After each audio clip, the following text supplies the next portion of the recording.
to week, they get more strange, more weird. So we should have some fun with this one for sure. Yeah, definitely. Yeah, you betcha. Just about ready. This is Karen with newclevelandradio.net, and it is time for What in the World with Paul Seaburn. It's you. Hi. That's me. That's me. Hi, Karen. I got my alien shirt on here, so everybody, if they didn't know me, they can recognize my shirt. It's in here somewhere. And it's got Christmas. There's a Christmas tree here somewhere, right? Because it's snowing. Right middle, yeah.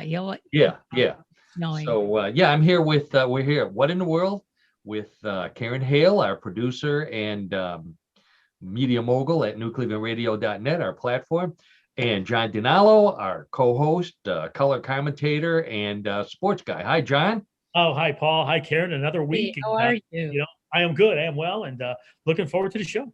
Yeah, I will say we got 6 inches of snow in Cleveland last night, where we're approximately where we're all at. Many of our live listeners are in Texas, Tex Chick and Steeler Girl, and I know Tex Chick still has no power. So they've been without power for 24 hours. Steeler Girl, we haven't heard from her, so I'm not sure how she's doing. But we hope everybody is staying warm, especially down in Texas. This is not a good time weather-wise. So I don't think I have any weather stories. So thank God we won't be talking about weather. But we'll be talking about all the other weird stuff that goes on in the news. That's what we do at What in the World. Real news, sometimes strange, always funny.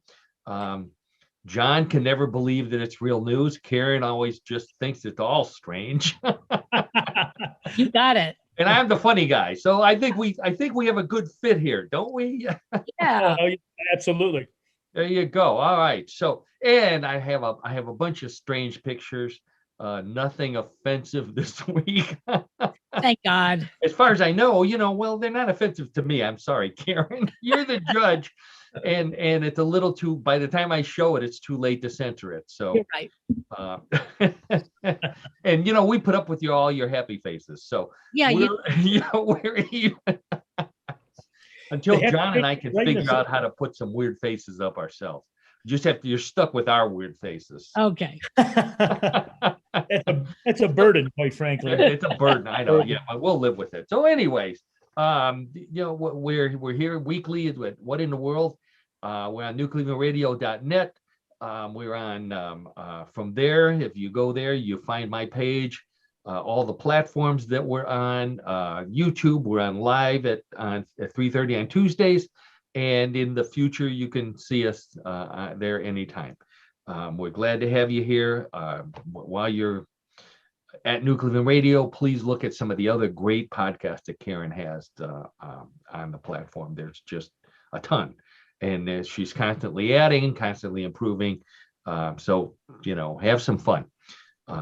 It's cold and you're stuck at home. So, spend some time with us. Absolutely. Spend some time with us. So, fun stuff today.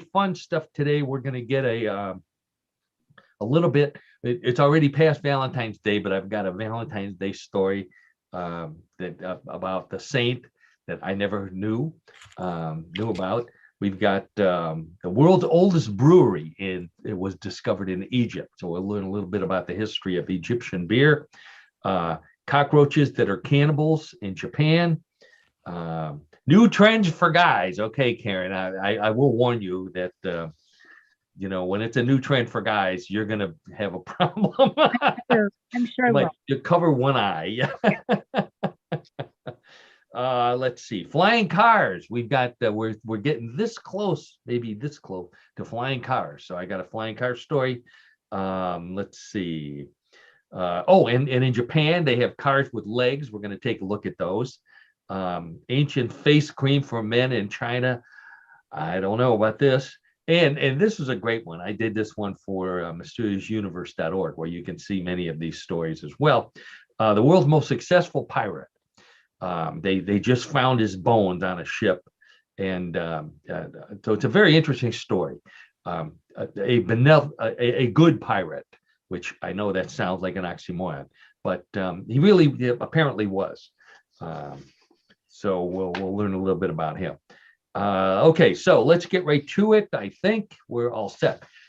First story comes from Florida. Okay, so you already know it's going to be strange. All I have to say is Florida. It has to do with manatees. Now, you remember manatees are those big walrus-looking things that like a sea lion, right? Like a sea lion. kind of like a sea lion. Yeah, kind of a flabby sea lion, John. They're not really. They don't really look like they're in shape. And I didn't bring a picture of those, but they're so, I don't want to say ugly because one of them might be listening. They're so unusual that it's hard to believe that sailors back in the 16 and 1700s, when they first came here, actually thought that manatees were mermaids, because they really don't look anything like either the upper half or the lower half of a mermaid, for that matter. But anyways, but they're famous and beloved creatures in Florida. They live in the Everglades and the rivers. So these scientists are studying them, and they're watching them underwater. And they figured out how the manatee controls its buoyancy, so that it can like move up really fast and move down really fast, and you can't really tell what they're doing. So somehow, I don't know if they listened or if they put what exactly they did. It didn't explain this in the story, but they figured out that the way manatees control their buoyancy is by farting. How about that? So that's a perfect story for us. Not two guys. Yeah. Yeah. They do it by farting. Of course, the manatees deny it, and they blame any sounds that the scientists heard on the dogfish. So it's and that was the whole story. It's another one of those stories that baffles me, that scientists were able to get research funding to study manatee farts. And so then I'm thinking about those poor guys those poor horny sailors a long way from home. They get to Florida, they see these manatees, they think they're mermaids. What if we told them that they were farting? I mean, how does a mermaid fart? Because I saw Splash, and the fish part comes up to the just below where you really want to see the female parts. So I didn't see anything where Daryl Hannah could fart in that suit. And if she did, I think it'd probably make the tail spin around. I'm looking at these manatees online. Yeah. They look nothing like a mermaid. I know. They like John said, they look like a giant seal, just flabbier. Seals are in good shape. Manatees are kind of flabby. I guess that's why the Floridians like them, because look sad. All the snowbirds come down, they're all flabby, then they go down. I guess they get in shape, get tanned. I don't know. So anyway, so we'll move on from the manatee there to Canada. Oh, this is a good one. This is we'll test to make sure we can actually see some pictures. I've got a picture of this one. So an engineer in Canada, who obviously has too much time on his hand, decides he wants to ride his bicycle on a frozen lake. Why?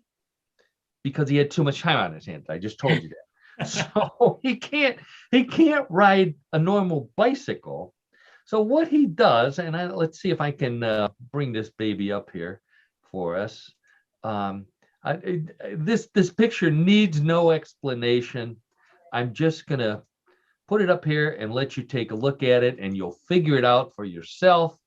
That's what he invented. He took two giant saw blades, removed the tires, and put the saw blades on his bicycle. Wow. So that he can ride across the ice. And Karen, it works. John, would you ride something like this? No, there's no way. It's dangerous. Oh my gosh, that's so risky though. I mean, on any kind of. You got it, yeah. To me, this looks like something that the coyote would order from Acme to chase after with the Roadrunner, yes. Yeah, you can catch them and butcher them at the same time. It's like so it actually worked. I didn't like the video that they had of it. Otherwise, I would have put up the video. But I thought this was a perfect picture of what he did. It's to me, I like to ride a bike, but these days there's too much traffic, and the drivers don't have any respect for bikers. They'd have respect for this. I think, because if a car cuts you off or pushes you over to the side, I mean, all you got to do is ride up behind them and scrape the bumper with this thing, and they're not going to do that anymore. So, so anyways, he did say that once the ice melts, obviously he can't ride it anymore. So he's offering it for rental, and to places like this. This is the world's largest pizza. So they need something to slice the pizza with. So he'll ride across it, from one side to the other and make some nice wedges. That is the world's largest pizza. It was, I believe, it was in South America someplace, like maybe Brazil. That pizza is 13,580 square feet in total. How did they bake it? I don't know. They must have baked it in stages, because there's sections. Yeah, right. Sure. Oven that big. Yeah. Yeah. World's largest pizza.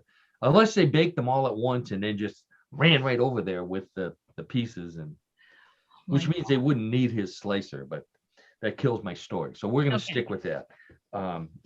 So anyway, so that's the world's largest pizza and the world's strangest bicycle. Now, today is the 16th. Valentine's Day was when? Sunday? 14th. Yep. You get some candy, Karen? Nope. No. Nope. Are you not? Are you boycotting candy, or? Nope. Or are we getting too personal? Nope. We're getting too personal. Okay. Oh, no. No presents. No. John, how about did you get your lovely wife some something for Valentine's Day? I got her a nice bouquet of tulips, which is her favorite flower. So, how did they taste? Well, not good, but they look good. They still look good. Didn't get them chocolate dipped, that's really no. And then that got me some Mally's chocolates, which you might want to explain to people outside of Cleveland how good Mally's. Oh yeah, very good stuff. I think we talked about Mally's. Yeah. Yes. I went to a local candy shop in Brecksville and got some candy there. So let the lovely Donna pick out her own. So because that's the kind of guy I am. What did you get from Donna? What did you get from Donna? What did I get? Yes. I got to live another day. Yay! It's a step in the right direction, Paul. There you go. Today, the day is still young, so tune in tomorrow. Anyway, so this was St. Valentine's Day on Sunday, named after a saint, which is why we call it, we Catholics at least, many people call it St. Valentine's Day. So now that it's come and gone and nobody's going to get upset, it turns out that St. Valentine's actual skull is on display at a church in Rome. This is the Basilica of Santa Maria in Cosmedin, Rome. I think that's a suburb of Rome. And I happen to have a picture of it.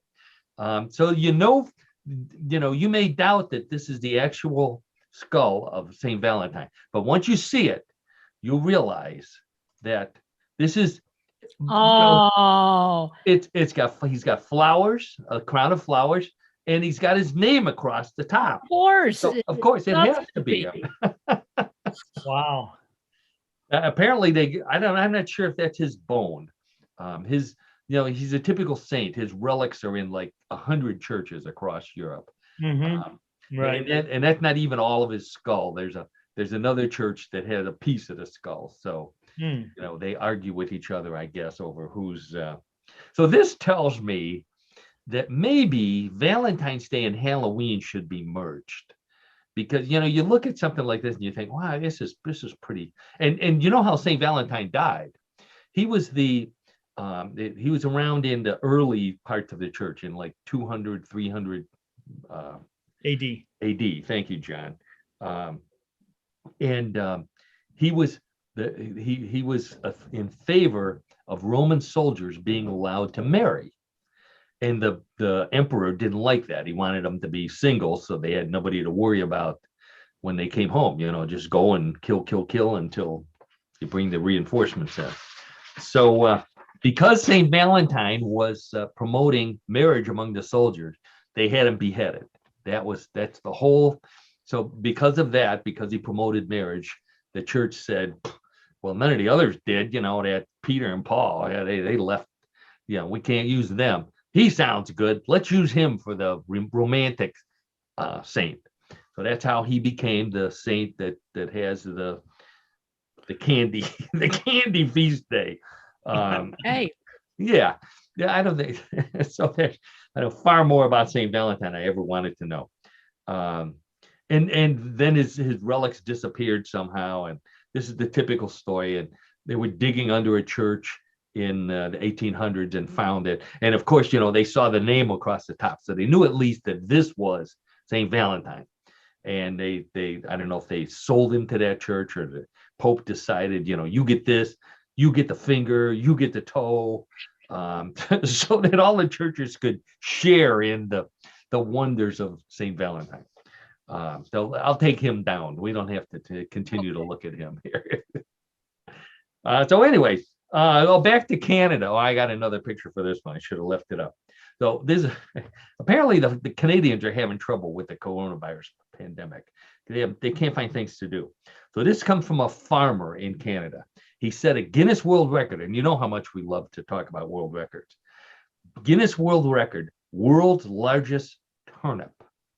Now, I know you know what a turnip looks like, but I'm going to, let's see, did that, this is, let's see it here. Here we go. There we go. So there's a turnip for you. That not just any turnip, that's the world's largest turnip. 64 pounds of turnip right there. That's a big turnip. So yeah, so at 29 kilograms. He sent all the proper credentials to Guinness. I don't know if they came back and looked at it and weighed it, but he is now the world record holder for the world's largest turnip. Unfortunately, shortly after this picture was taken, he broke his foot and he had to go to the emergency room. And the doctor asked him what happened, and he said, well, it fell off the turnip truck. You knew that was the only thing I could think of that had to do with turnips. So then I wondered, where did that expression come from? And believe it or not, it's a very modern expression. The origin is in the 1970s, the early 1970s. Someone in some article said, do I look like somebody who just fell off the turnip truck? And it stuck. And they believe that it was based on not turnip trucks, because they don't use trucks for turnips, but they use trucks for cabbages. And originally the expression was, do I look like I just fell off the cabbage truck? Which does not have the alliteration that turnip truck does. Oh, sure. So that's the whole reason where the turnip truck came in. And the reason why it came from cabbages is because while some people believe that babies come from storks and nobody believes that they come from the hospital or mommy's belly, a lot of people believe that they were found in cabbage patches. That was a long time rumor. And they found them underneath the leaves. That was the story, because cabbages have these massive, at least world record cabbages have massive leaves. So apparently somebody got the strange idea that you go looking under leaves and you find babies. What does a turnip taste like? And don't tell me a turnip. Chicken. They really don't have much of a taste. They're not like a potato. They pretty much add substance to, say, a stew. Okay. They add something to chew when you're not chewing on meat. Got it. And they have a tiny bit of flavor, but really nothing distinct, nothing like you could taste, you put a carrot in your mouth, it's a carrot. Even a potato, you put a potato in your turnips. kind of like parsnips and some of these other odd vegetables. And who do we blame this on, Karen? We blame this on the Europeans because that's where turnips came from. Oh, And did they they? blame it on the Africans because that's where African turnips came from. And then they come to the United States, and instead of bringing something good, they bring turnips. So, if you're looking for something to be mad at the Europeans about, there's another one. Turnips. Okay, I think I'll pass. Yeah, and I don't think that's not a big vegetable in your culture. You don't make latkes out of turnips. I know No, that. no. Be pretty bad. John, there's not many turnips in Italian food that I can think of. No, and I'll tell you what, I can honestly say that I've never had a turnip or tasted a turnip. Oh, we have to change that. We'll the lovely Donna and I will make some stew. We all get back together. Or we'll just eat them raw, You can, well, not this massive turnip that we're looking at here, but the small ones you can eat raw. They're kind of crunchy. You can dip them into onion dip, and they taste like onions then, Karen. So, Oh, okay. so anyway, let's get away from turnips into something more interesting, which is the latest in men's trends. And this is going to be bad news here because it's about guys. So this is the latest trend that I found. If by any chance, Karen, you go to use your razor and find that it's dull, you may want to ask Rich to take his shirt off because he may look something like this. This is the hot new trend where guys stuck at home is carving pictures on their body hair with razors.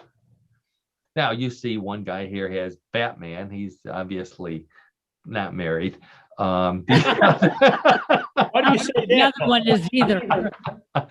The shorts, the shorts do it too. I'm not sure about this other guy either. He kind of looks like he was working on one of those monkey tail beards that we talked about a few shows ago. It kind of his mustache kind of runs into his chest hair, doesn't it, John? Yes, it does. Yes, it does. I don't mean to force you to look at it too much. In fact, I'll take that down because I'm sure we don't want to. Oh, there's another one. Look at this guy. Wow. An octopus, isn't it? And he definitely has his chest and his beard connected. Yep. Yes. Wow. Yeah. People have too much time on their hands. John, I think this guy is actually at the office. Doesn't it look like he's at? That's a barber chair behind him. Oh, is that about? Oh, he paid somebody to do that. Yeah. Oh my God. I just went to the barber myself. I can't imagine asking my barber to do that for me. He'd spin that chair so hard, I'd fly out the door. That would be the end of that. So yeah, we don't want to see it. Oh, there, look at this guy. Now this guy's obviously British.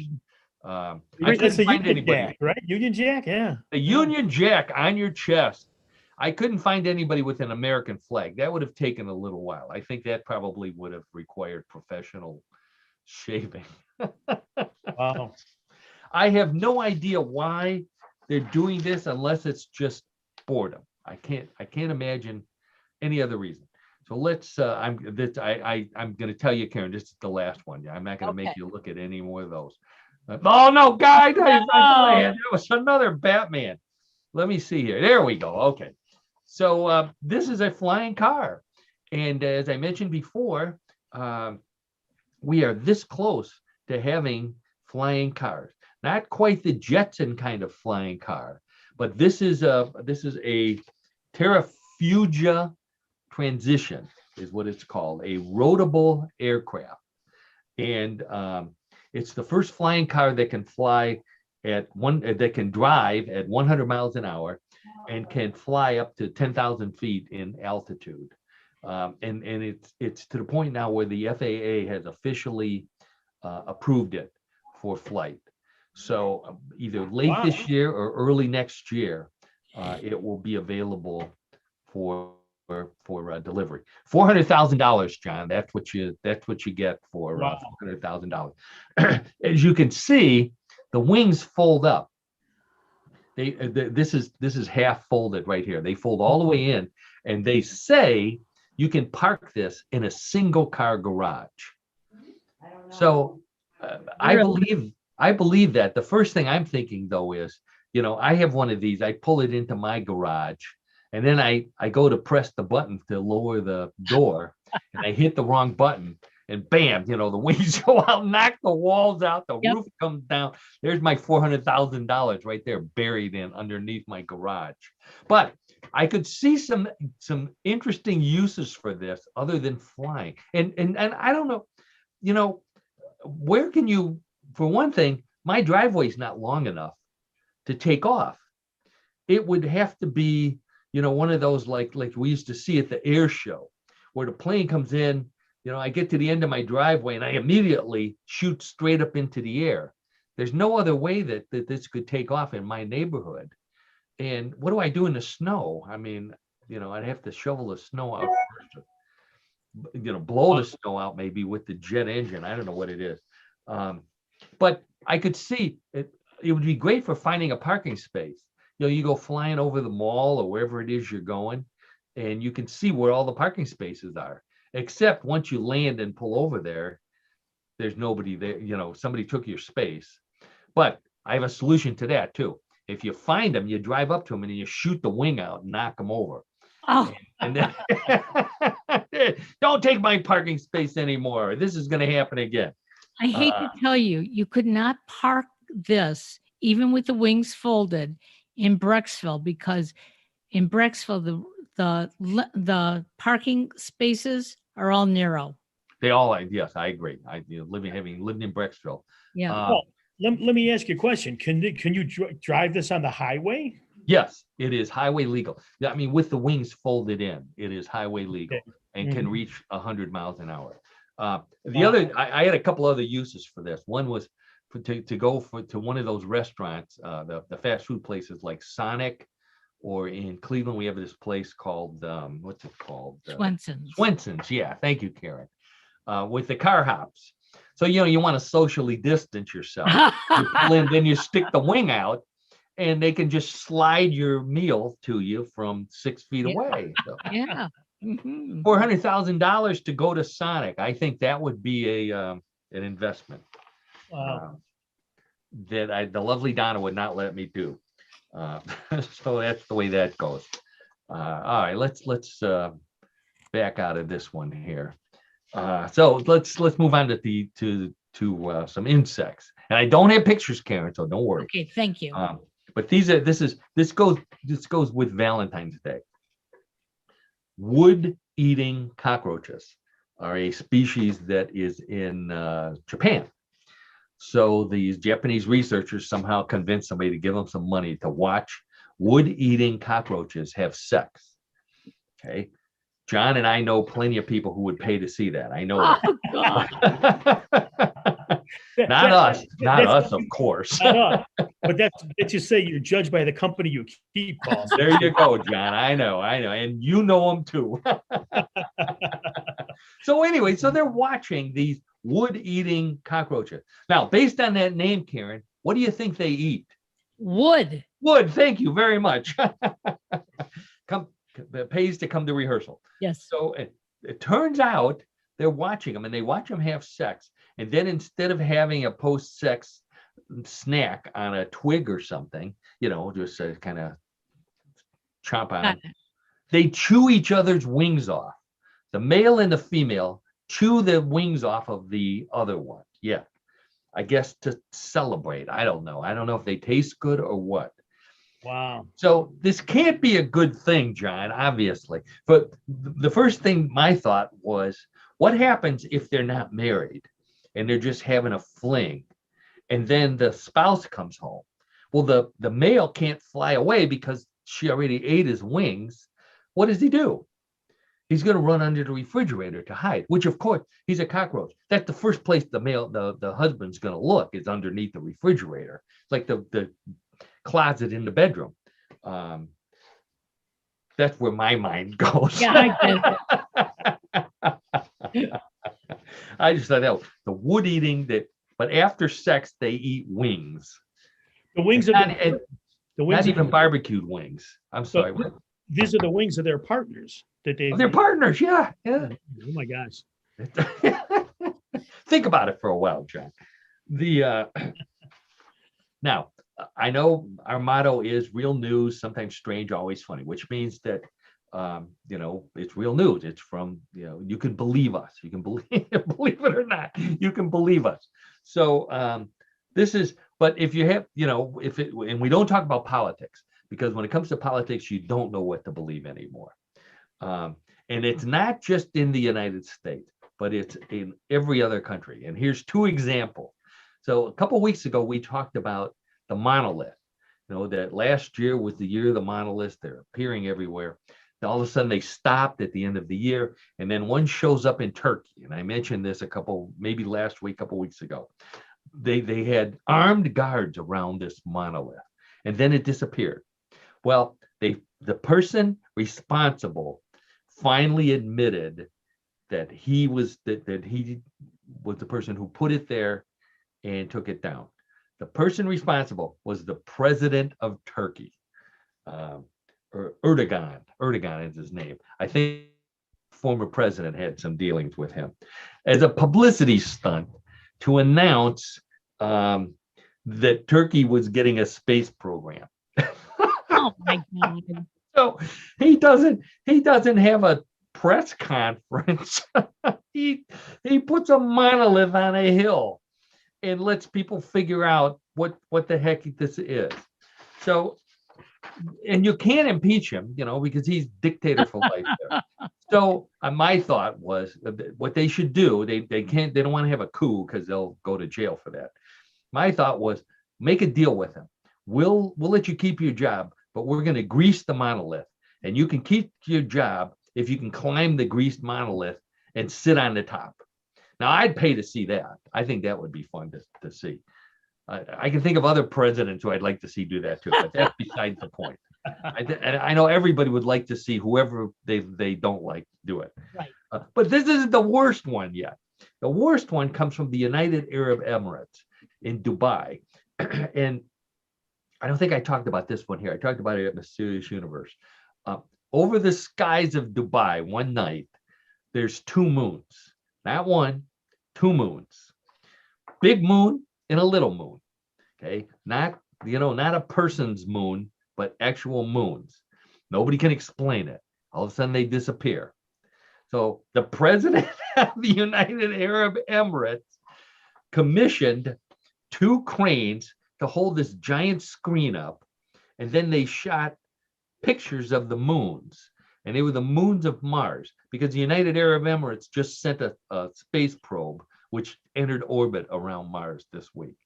So he decides to baffle everybody in his country with these fake moons in the sky, get everybody all scared about it. Don't do that. That's not a good thing. Don't bluff your citizens. That's our job. We're the ones who are supposed to bluff. So anyways, I'll get off my soapbox there about politicians. Let's get back to strange vehicles. This one comes from Hyundai, and I think I do have a picture of this one here. So I'm just going to put this up. Let's see if you can figure out. This looks like a space kind of vehicle, but it's actually designed for Earth.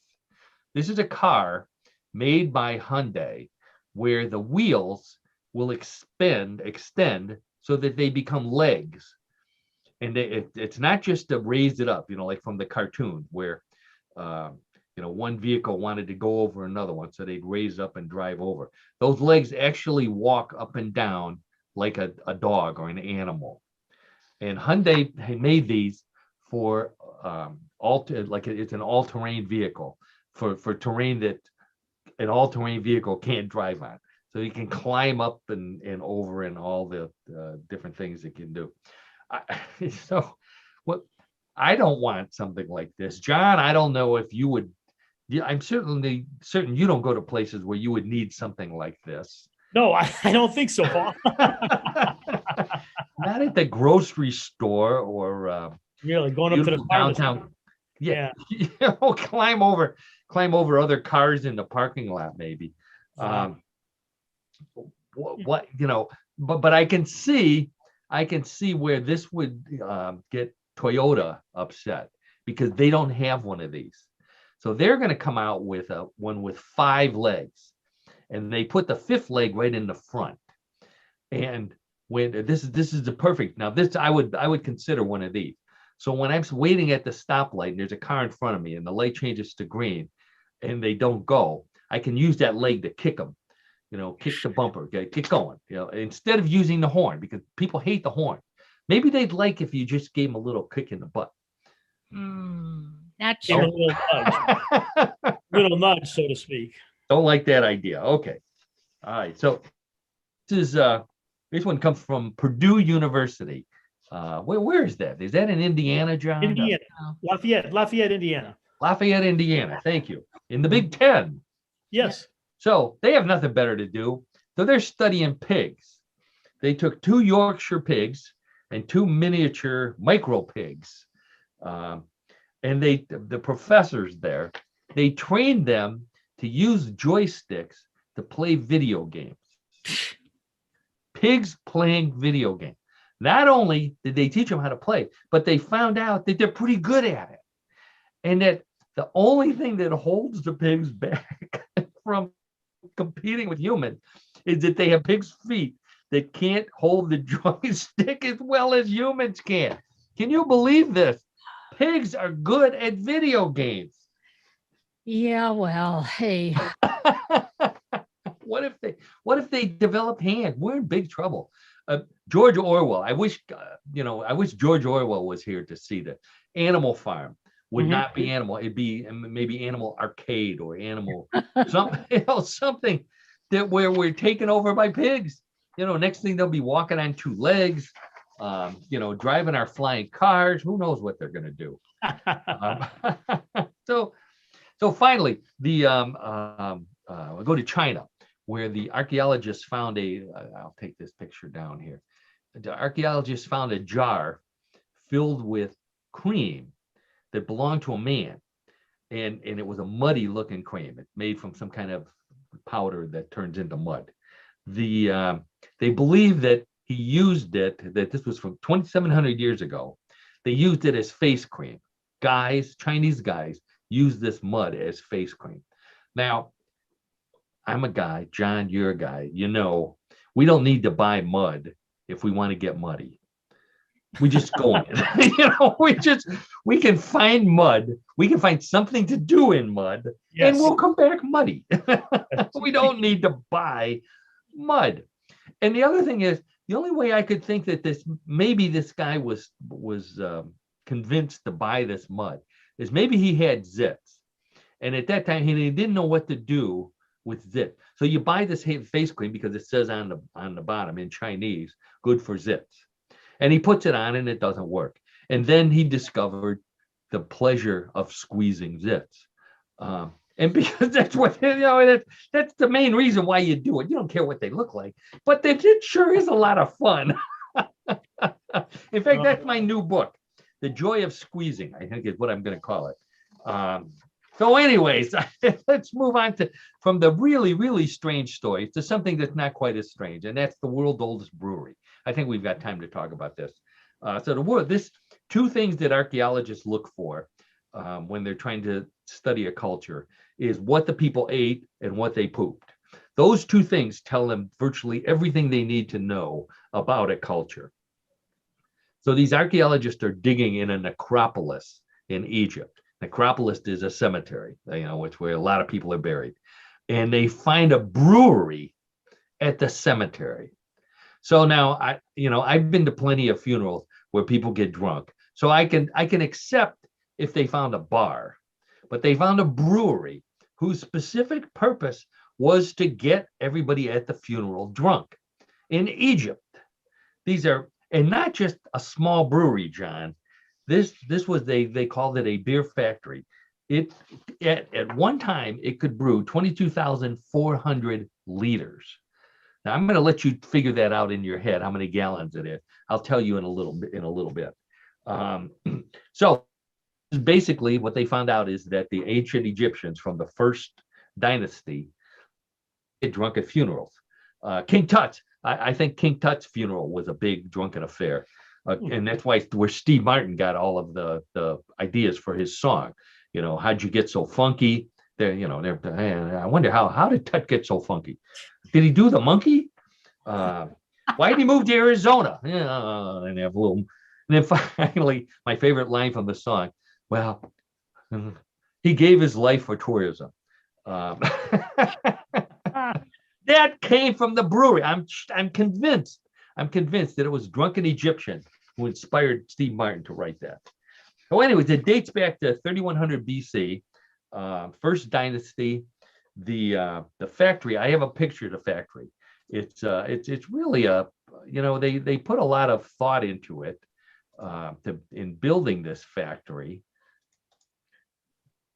Oh, what happened there? Let's get back to the factory here. There we go. So on the right are the pits, the clay pots areas. They're the size of hot tubs. I couldn't find one that had a person in it, but that's about how big they are. And there were 40 of them where they brewed this beer. And you can see on the left a drawing from one of the tombs of these people mashing the mash and making the beer. And then eventually they drank it. They did some more mashing and pouring and all this other stuff. And then eventually, I believe they started drinking. So there's a picture of straight from the wall of one of the tombs in the necropolis, showing everybody drinking at the guy's funeral. Wow. Nice head on that, wasn't it, John? It looks like it's superimposed. Yeah. No. You mean just because the glass is this way and nothing pouring out? Exactly. Defying physics right there. Oh boy. So yeah, so it was 40 of those ponds, they called them, were used to and they were in two rows, and they would heat the grains, add the water, stir it up. Then I guess they waited until it fermented, and they made the beer. So it was used for sacrifices in Egypt and also for funerals. That was the big thing. And this is a huge necropolis. Lot of beer, 22,400 liters is 6,000 gallons. Now, that's a good production for a microbrewery today. 6,000 gallons at a time they were brewing. And this was hefty beer. This was funny. That's a lot. Yeah, it's not the kind of beer we drink. It was a meal as well as an intoxicant. Sure. So of course, Egypt knows what they're doing. So they find this thing. So the Ministry of Tourism made the announcement about the find, and they're hoping that it'll attract a lot of people there. So my idea, I don't think they can use the pits to make any more beer, but they should open a microbrewery and use the old recipe and give people the opportunity to drink like an old Egyptian. Drink like Tut. Come to Egypt, drink like Tut. And I, why not? It might work. So I'm going to head over to John here for sports. We'll see if we have time. We'll talk about the world's most successful pirate. So John, I'm going to put your face up here for a minute here. As always, once a week, we ask John to find a strange sport for us to possibly participate in. I'm always looking for something that perhaps the three of us could get involved with, maybe with our spouses, pit it against each other or divide up into teams or something, just to get out. And especially now, John, we were talking about winter sports. Yes. We've had a couple of winter sports. Yes. We're looking for something to do because it's going to be cold and icy around here. So John says, "Oh, don't worry. I got the perfect one for you." So he told me what it was. That's how I got some pictures to go along with it and a little bit of information myself, because I like to be a part of this as well. But anyways, I'm going to let you introduce this sport. Take it away, John DiNallo. Sounds good, Paul and Karen and our audience. So the sport is car curling. You heard it correctly, car curling. What the heck? Yes, not curling the stones that you normally think of. Right. People are brushing. These are actual automobiles. And I'll start out our story today with just a couple of questions to people here in the US. For example, did you have a good weekend?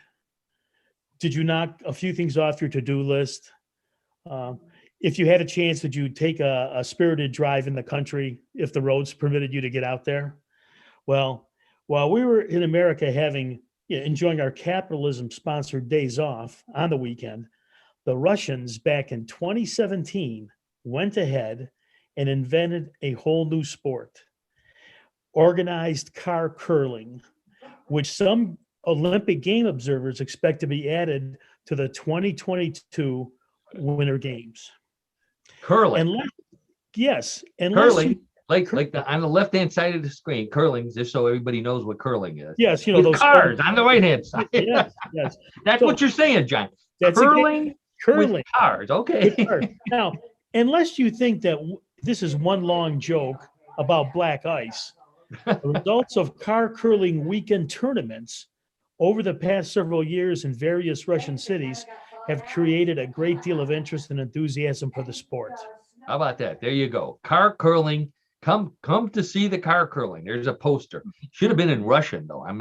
In Russia, yes. Now, Yeah. again, the actual sport of curling is already a wonderfully weird sport like shuffleboarding on ice, in which teams try to get their stones to stop closest to the middle of the target or bump an opponent's stone farther away. And while these Russian drivers and pushers of the cars aren't the first ones to consider replacing the stones with the small cars, in the US, both Top Gear Line and Top Gear USA, those organizations have given it a go already. So we could be seeing this in the United States in the not Yes. too distant future. Exactly. Oh exactly. boy. Now, but this recent activity in Russia appears to be the most faithful recreation yet, with entire teams pushing stripped down, engineless Okas steered by one driver across a full-sized outdoor skating rink and following the standard rules of curling. For the uninformed, This is an Oka, by the way. I want to interrupt here, John. It's a nice looking little car. sure. These were the Volkswagen Beetles of Russia. Yes. I think I have another picture of one here. They, in fact, Look at that. right. Nice little two-seater. Right. In Russia, they call it the city car. It's a city car. The city car, yeah, the like the people's car from Germany. And if you didn't know better, you can see Oka is written right there at where the license. Yeah, I know. In English. Right. So anyway, these were not powerful cars. They were two-cylinder, air cooled. The engine is in the rear. They were air cooled like the Volkswagen. Obviously boxy, and powered by a two-cylinder motorcycle engine. So they claimed that they were pretty fast because there's nothing else inside the car. Which reminds me, this is very similar in looks. I have a picture of one here to the Yugo. Very similar. Yeah. All the Europeans kind Sure. of took that same style. And I think the Yugo had a bigger engine. It might have been a whole 3 cylinders. I don't know. So anyway, I do. So that's what that car that we had before, the Oka. There we go. So these are the cars that they're using, and they have blue and red. I noticed, John. Mm-hmm. So you could tell the difference. Which one was yours and which one was the other team's. Okay. And for the record, the Oka weighs no more than 1,500 pounds. 15. You don't want to take this out on a windy day, No, unless your passenger is a hefty person. So going for a little historical background, in 2017, in the Ural Mountain area of Russia, car curling tournament organizer Galina Kurkach, a car insurance agent, said she was inspired to organize the sport due to the large number of accidents caused by black ice on Russian roadways.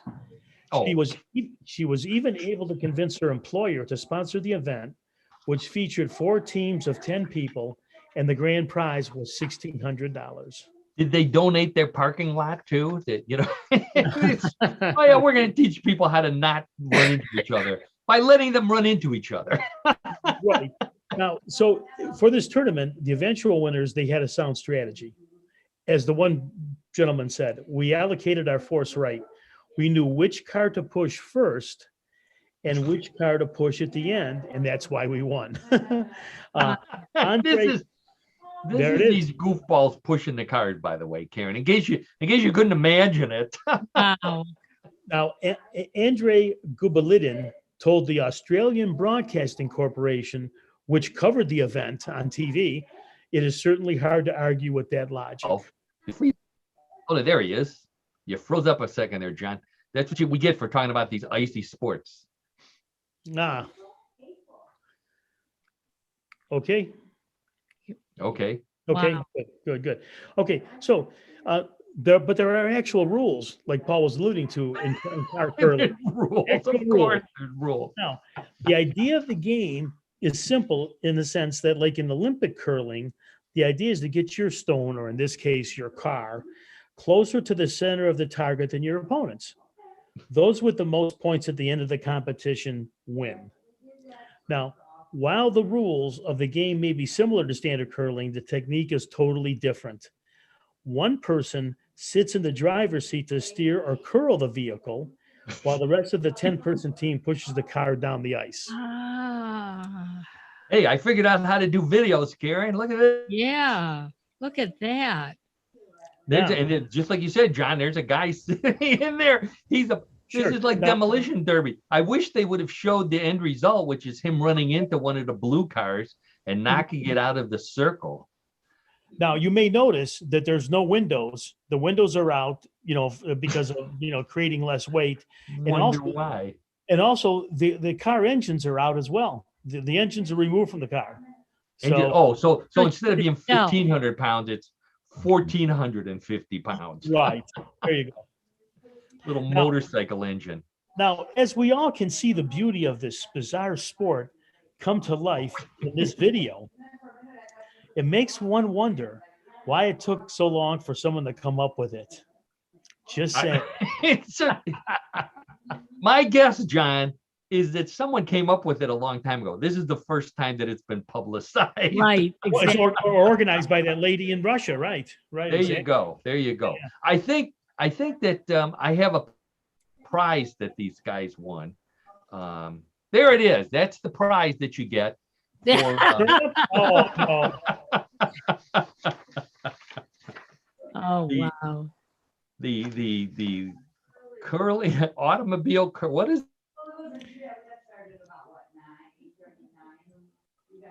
Oh, you froze now. It called, John? Car curling. There it goes. Car curling prize. Car curling.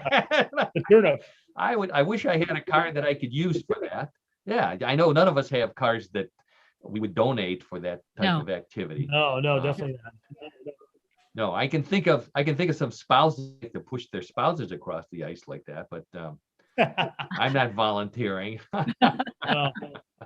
All right, very good. Well, thank you, John. Car curling once again, the strangest sport I've heard of in the past week at least, and I'm sure that will be top next week. We'll have another one. Something to look forward to. That's right. The other thing we always look forward to is Bluff the Co-Host, and that's what time it is now. Time for Bluff the Co-Host, where I read 3 stories that are similar to the ones that I've been telling over the last hour, with the main difference that they may be real and they may be bluff. This is the only time when I actually attempt to bluff. Okay. 1, could be 2, could be all 3 real, could be all bluffs, except me, and I don't even know. Have it written down here. And it's up to John to decide whether they're real or bluffs. So I think that John, did you finish it in first place last week, or was that Kim? Yeah, John did. Okay, so John's trying to get 2 in a row. I believe that might be a first. That would be a first. It would be a first. Oh, okay, good. All right, well, hands on the buzzer, and let's get going here with story number 1.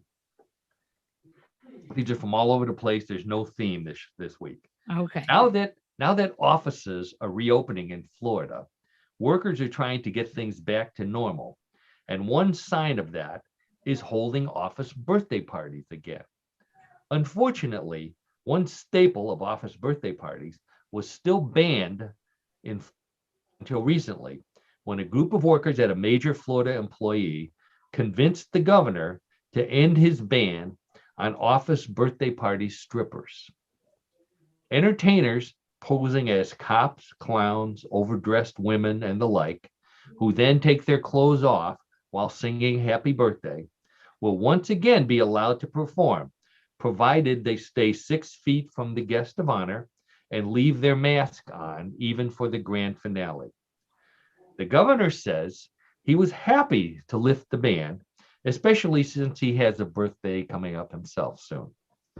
So, the lifting of the office stripper, the happy birthday stripper ban in Florida. That's the key word right there, Florida. Real or bluff, Karen? What do you think? Have you ever had a stripper come to your office? No, No. no. We'll fix that. And you know,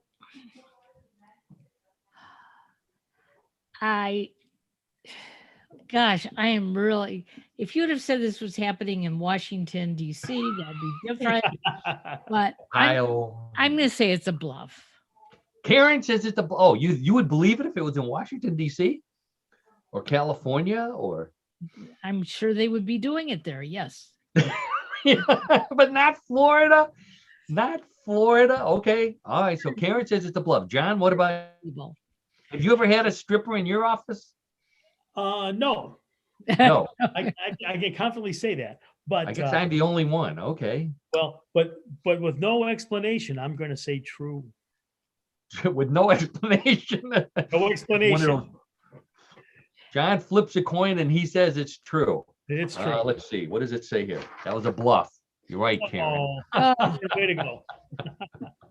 We had, how much time do I have here? We had, in fact, I saw some of the participants in this when I went back to Houston, in our New Orleans office, which is another place where this kind of stuff happened. It was the birthday of our branch manager. So we arranged for a very, very obese stripper to come in. I don't know where, this is New Orleans, so it's normal. But it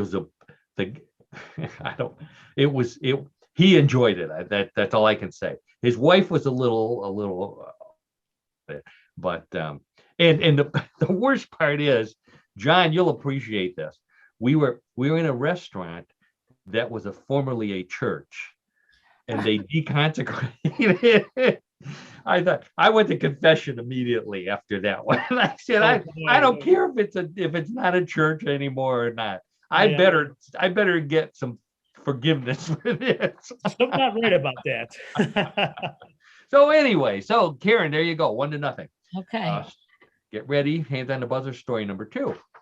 You may have never popped a piece of chewing gum into your mouth and thought, needs more crunch, salt, and barbecue flavor. But apparently a lot of people in Japan have. Responding to demand, a snack food company there has come out with chewing gum flavored potato chips. The gummy chips are a joint venture between Japan's largest snack company and its largest candy company. And they've agreed to avoid any sticky lawsuits by splitting the development cost and the profits. The first gummy chips are and plum flavored, the most popular gum flavors in Japan. Since they're chips and not gum, the bags carry the instructions that it's okay to swallow it, but not okay to attempt to blow bubbles. So we have the bubblegum flavored potato chips from Japan. Real or bluff, John? What do you think? Well, I'm going to say real. Would you eat them? I don't know. I don't know if I would. I'd have to think about that. But I'm going to say true. So John says the Japanese will eat anything, including bubblegum flavored potato chips. How about you, Karen? Well, not too long ago, Lay's potato chips came out with all those weird flavors. Yes, I remember that. Pickle did. and yeah, I can't remember all of them. So I'm gonna agree with John. I'm gonna say true. Wow, I'm not up on my potato chip lore, so I didn't realize that. But you're both right. That's a real story. Okay. Plum and blueberry. I can't even imagine plum bubble gum to begin with. Gum. No. But on a potato chip, okay. And I don't have a picture of that, but they showed the bags in the story, so I had to believe them. I mean, Google translated everything. So, I mean, if you can't believe Google, who can you believe, right? That's right. You're right. All right. So Karen's ahead 2-1. John, fortunately, points are doubled in round number 3. So this is your chance. Hands on the buzzer. Some people shovel their own snow. Some pay a service to remove it. Others just wait until it melts. A man in Ukraine recently tried to invent a new way to get his driveway cleared. He called the local police station and reported that a murder had been committed in his house, and they should come and arrest the murderer. And oh, by the way, before he escapes, and oh, by the way, bring a plow because there's a lot of snow in the driveway and they won't be able to get in without plowing. That was the second red flag. The first red flag was that the man said the murderer was himself. Needless to say, the cops didn't bring a plow, but they did bring handcuffs and arrested the man for making a false police report, and not a murder, by the way. He's now waiting in jail for his trial and for the snow to melt. So the man who called the cops and said that there was a murder in his house and bring a plow because you won't be able to get in unless you plow the driveway first.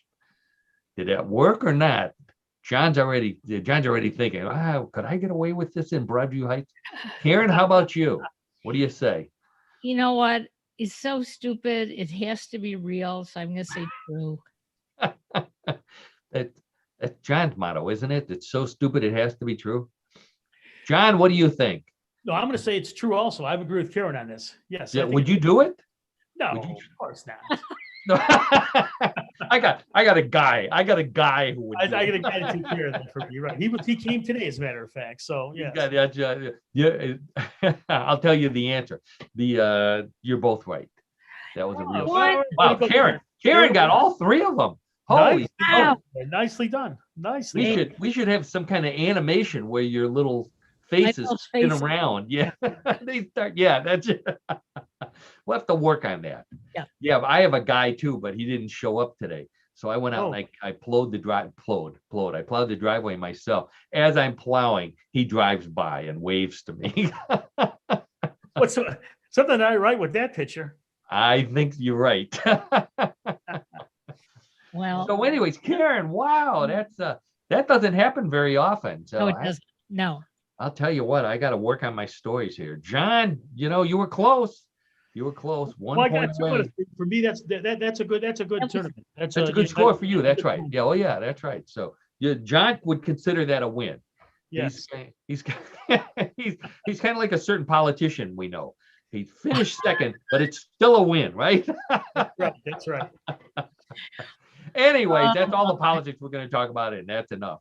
I think we've reached the end of another edition of What in the World. Yes, we have. And had a great time doing it. I want to thank Karen Hale, our co-host, producer, and media mogul at newclevelandradio.net. As always, I said, go there to find out how to download What in the World for free, no charge. Everything on Karen's website on her platform is free. You can also find a link to our YouTube where it's free videos. You can watch us live. You can watch us in the future. Please follow us. That's how we know how many people are taking a look at it.